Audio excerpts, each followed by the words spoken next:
24 na buwan o halos 2 taon ito ang pinakahihintay ng milyon-milyong fans sa buong mundo. At ngayong araw, isang alamat ng K-pop ang opisyal nang nakabalik sa mundo ng musika. Si Taeyong, leader ng DIF, ay tapos na sa kanyang mandatory military service. Pero higit pa sa simpleng pagbabalik, ang bawat larawan, bawat ngiti, at bawat sash na may nakasulat na "He is back" ay nagpaikot ng damdamin ng fans sa saya, kilig, at emosyonal na nostalgia. Ngayong gabi tuklasin natin ang kwento ng pagbabalik ng idol na nagmarka sa henerasyon ng K-pop fans. Welcome back, Starbuzz family! Kung ikaw ay fan ng DIF, Superm, o solo career ni Taeyong, alam mo kung gaano kahalaga ang araw na ito. Taeyong, Oli Taeyong, na nagdebut noong 2016 na bilang leader ng DIF, ay hindi lamang leader ng grupo, siya rin ang puso at mukha ng maraming fans na lumaki sa kanyang talento, dedikasyon at charisma.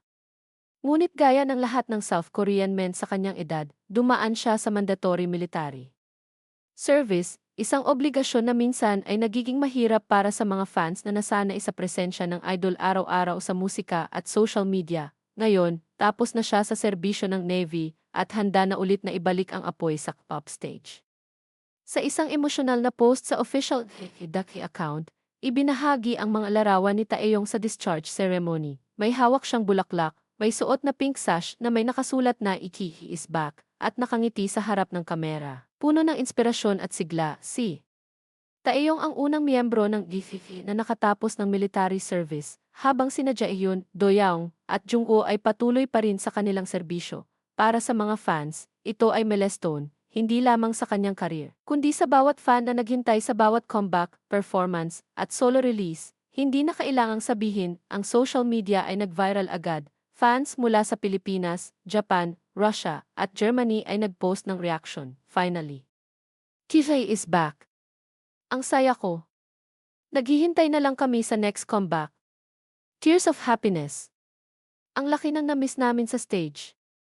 Ang dami ng suporta at kilig ay nagpapakita na kahit ilang buwan o taon pa ang lumipas, ang koneksyon ng idol at fans ay hindi nagbabago. Para sa mga hindi gaanong nakakaalam, Taeyong ay leader ng DIF at DIF 127, miyembro ng Superm simula 2019 at nag-debut bilang solo artist noong 2023 sa extended play na Shalala.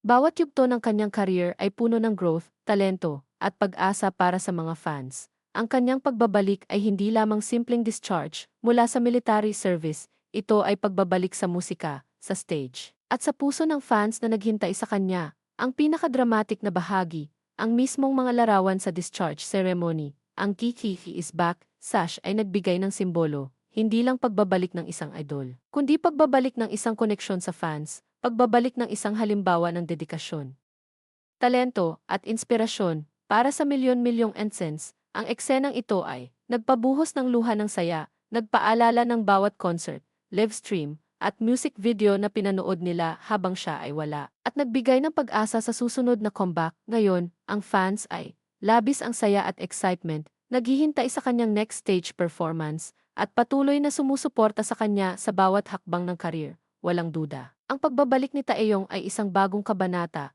hindi lamang para sa kanya, kundi para sa buong DIF fandom at sa lahat ng lumaki sa musika niya. Sabay-sabay nating ipagdiwang ang pagbabalik ng leader ng DIF. Ano ang pinaka-in-excite ka sa kanyang comeback? Comment down below.